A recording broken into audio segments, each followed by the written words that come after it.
Kata-kata untuk 100 hari Prabowo Gibran, Bang Aryan. Kalau misalnya jadi Prabowo jadi presiden gak becus, Prabowo mendingan ganti aja. Tapi jangan wapresnya lebih goblok di Prabowo. Jangan. Sekarang saya tidak ragu-ragu mengatakan presiden ke-8 kita adalah bajingan tolol. Anda bayangkan psikologi kita kalau nanti itu ada Prabowo, di situ ada putra Wakanda.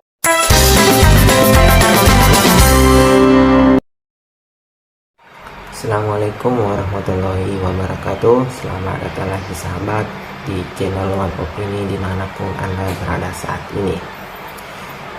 Setelah Bung Rocky viral karena melakukan perkataan yang begitu jelek, mengatakan tolol dan bajingan kepada Presiden ke-8, dan pada saat puncak hari lahir NU yang ke-102, Bapak Prabowo juga menyindir orang yang mengatakan dirinya tolol dan bajingan. Nah, pada saat mahasiswa sedang melakukan aksi yang karena tuntutan 100 hari kerja Prabowo Gibran, pada saat itu mahasiswa sedang diwawancarai oleh salah satu seorang content creator, dan mahasiswa tersebut sepertinya mirip-mirip seperti Bung Rocky yang selalu mengatakan goblok, tolol dan bajingan. Nah, sedangkan Ibu Irma membungkam orang-orang yang selalu membenci Bapak Jokowi. Bagaimana videonya sahabat-sahabat? Kita lihat dan dengarkan sama-sama berikut ini. Kata-kata untuk 100 hari Prabowo Gibran, Bang Aryan. Kalau misalnya jadi Prabowo jadi presiden gak becus, Prabowo mendingan ganti aja. Tapi jangan wapresnya lebih goblok di Prabowo. Jangan. Oke, Prabowo kalau gak becus jadi presiden, gak bisa pecat-pecat menteri yang gak becus. Lu aja yang dipecat. Oke. Tetapi kalau untuk soal Gibran lebih khusus, ini tidak layak ada di panggung itu. Ini adalah badut politik.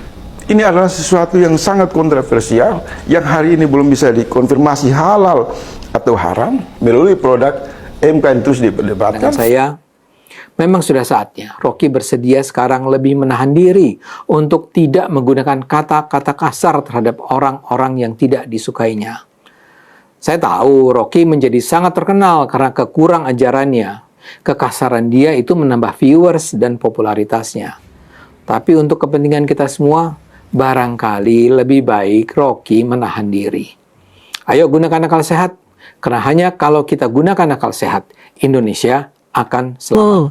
Karena tadi kalau saya katakan endorsement dari Pak Jokowi, ada yang sebagian pihak menilai ini merugikan Pak Prabowo karena secara figur Pak Prabowo sudah kuat, tapi justru karena kehadiran Gibran di sana yang kemudian menjadi celah untuk orang menyerang Pak Prabowo. Anda melihat itu nggak? Coba kalau Pak Ganjar mau jadi wakil Pak Prabowo, kan nggak ada Gibran. Kan itu masalahnya kan. Itu yang saya bilang ya, politik ini menjadi kompleks karena kita berada dalam satu sistem yang fragile gitu, nggak ada konsistensi dalam mekanismenya gitu. Kalau kemarin tuh Mbak Puan atau Pak Ganjar mau jadi wakil Pak Prabowo, selesai cerita ini dan nggak akan ada isu dinasti dan sebagainya. Kami sendiri di koalisi tahu betul bahwa munculnya Gibran tuh bukan desain awal. Munculnya Gibran adalah karena kegagalan koalisi dengan PDIP, lalu di koalisi tidak disepakati, Pak Erik tidak disepakati, Erlangga, Pak Yusril, Bu Khofifah itu bertengkar, kita rapat tiap hari sampai Pak Prabowo bilang kalau gitu sebut nama deh, ya kan? Nanti saya lihat bagaimana sebenarnya teman-teman, tulis tuh, saya tahu betul tuh di rapatnya, tulis kasih semua aklamasi Gibran. Jadi Gibran itu penyelamat koalisi juga, gitu loh. Jadi bukan kemudian belakangan dibilang dinasti karena ada urusannya lagi. Pak Anwar Usman kawin sama adiknya Pak Jokowi. Pak Anwar kan kawin sama adiknya Pak Jokowi kan sebelum ada cerita ini semua. Jadi dan dia jadi ketua MK juga bukan karena Pak Jokowi kan. Jadi kalau dibilang Gibran itu didesain sejak awal untuk mendampingi Prabowo kan? Enggak begitu. Tapi itu situasi yang akhirnya terjadi. Makanya waktu si Almas itu menggugat begitu, ya memang itu natural. Karena nggak ada transaksi keuangan apapun dengan Mas Gibran dan dengan TKN, nggak ada. Itu memang natural, ada orang melakukan gugatan, ada anak muda yang mengajukan tambahan gugatan, ya terjadilah gitu. Jadi kita ini akhirnya kan di musim pemilu ini terpaksa sakwa sangka ini kita perbanyak gitu. Dan menurut saya itu yang membuat juga pemilu ini jadi nggak terlalu sehat begitu ya. Tapi ya tetap aja itu nggak bisa dihindari. Dan apapun akhirnya yang untung, sekali lagi ya, akhirnya yang untung adalah Pak Prabowo dan Mas Gibran gitu. Karena dia seperti dikeroyok ya kan, dia dianggap salah terus padahal yang dia lakukan itu ya. Kalau memang salah Mulyono ya tangkap aja. Nah iya kan, kalau punya bukti kenapa enggak? Kan harus ada pertanggungjawaban juga. Iya. Gitu loh, nggak ada masalah. Tapi kan harus by data. Iya. Jangan by narasi gitu loh. Jadi selama ini mereka kebanyakan by narasi menurut Kak Irma. Ya sampai hari ini kan kita belum lihat datanya. Termasuk Fufu Fafa ya. By narasi semuanya. Nah kalau by narasi kan berarti kan itu kategorinya kan disinformasi Kak Irma. Bang, kita ini kan aktivis-aktivis itu kan orang-orang pinter. Contoh, misalnya ada yang melaporkan Pak Jokowi dengan bukti LHKPN. Anggota DPR itu sekarang ini ada anak bupati, gubernur, wali kota, mantan bupati, mantan gubernur, mantan wali kota. Ada pengusaha, ya kan? Nah, mereka kan semua punya bisnis. Di luar jadi anggota DPR, mereka punya bisnis sendiri-sendiri loh. Ya. Nah, kalau kemudian LHKPN-nya bertambah setiap tahunnya, kan wajar karena mereka kan punya bisnis. Kayak saya contohnya, saya punya catering, ya kan? Saya punya usaha di luar. Kan kalau LHKPN saya nambah kan wajar. Ya. Bukan sesuatu yang apa namanya yang bisa disebut bahwa itu ilegal. Karena apa? Karena LHKPN itu adalah laporan yang harus bisa dipertanggungjawabkan. Ya. Ketika kita ngisi itu harus ada datanya. Misalnya tanah saya di sini, ini ada sertifikatnya, gitu loh. Tanah saya di sini ada sertifikatnya, nomornya sekian. Setiap tahun pasti naik. Ya, kemudian penghasilan saya dari ini sekian, gitu kan. Kemudian deposito saya segini, kan deposito juga ada bunganya tambah kan. Nah itu kan di LHKPN itu jelas sebenarnya. Jadi LHKPN itu yang bisa dipertanggungjawabkan. Nah kecuali justru gini, orang itu kaya raya, tapi LHKPN-nya rendah. Nah itu perlu dicurigai gitu. Atau ada yang mendadak tiba-tiba LHKPN-nya fantastis gitu ya. Nah itu kan ada juga.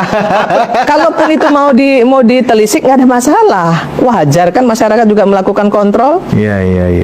Ya, kalau saya sih sebenarnya nggak ada persoalan, Bang. Hanya yang saya ingin sampaikan adalah mbok kita itu belajar elegan.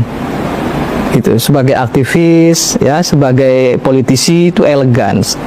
Kita orang yang berpendidikan, kita tahu hukum itu seperti apa, ya kan, mau melaporkan itu harus seperti apa, gitu, nggak ada masalah. Menurut mereka kan mereka sangat elegan Kak Irma.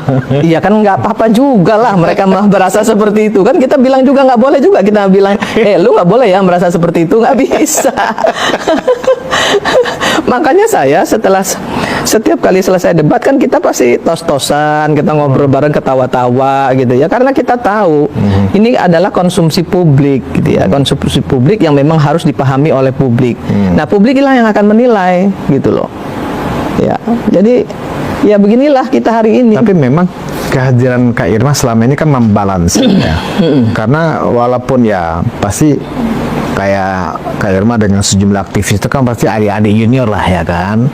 Mungkin di panggung tuh kelihatannya kan gontok-gontokan gitu loh. Tapi kan setelah itu kan nggak, ngopi bareng juga barangkali. Tetapi ketika sebuah fakta dibelokkan atau bahkan sebuah informasi yang sebenarnya nggak ada faktanya diglorifikasi seolah-olah ada faktanya, itu kan Kak Irma lakukan selama ini. Iya, itu yang saya lurusin. Itu yang saya lurusin. Bukan membela tapi meluruskan. Tapi kan mereka menganggap Kak Irma itu justru barisan paling depan pembela Pak Jokowi kan begitu selama ini. Saya sampaikan kepada mereka semua, kepada teman-teman, kalau punya bukti silakan laporkan. Saya bilang begitu, bukan saya bilang jangan laporkan ya, enggak. Saya bilang kalau punya bukti, punya data. Nah, itulah tadi videonya sahabat-sahabat. Mahasiswa sedang melakukan aksi dengan tuntutan 100 hari kerja Prabowo Gibran. Nah, mengatakan bahwa kata-kata yang begitu kasar, jelek, goblok, dia mengatakan goblok dan lain sebagainya. Bagaimana pendapat Anda mengenai ini sahabat-sahabat? Apabila ingin mengkritik, bolehlah kritik, tapi menggunakan kata-kata yang bijak, sopan, bijaksana. Jangan juga seperti mahasiswa ini. Bagaimana pendapat Anda sahabat-sahabat mengenai ini? Silahkan komentar di bawah ini. Jangan lupa like dan subscribe. Sekian dan terima kasih.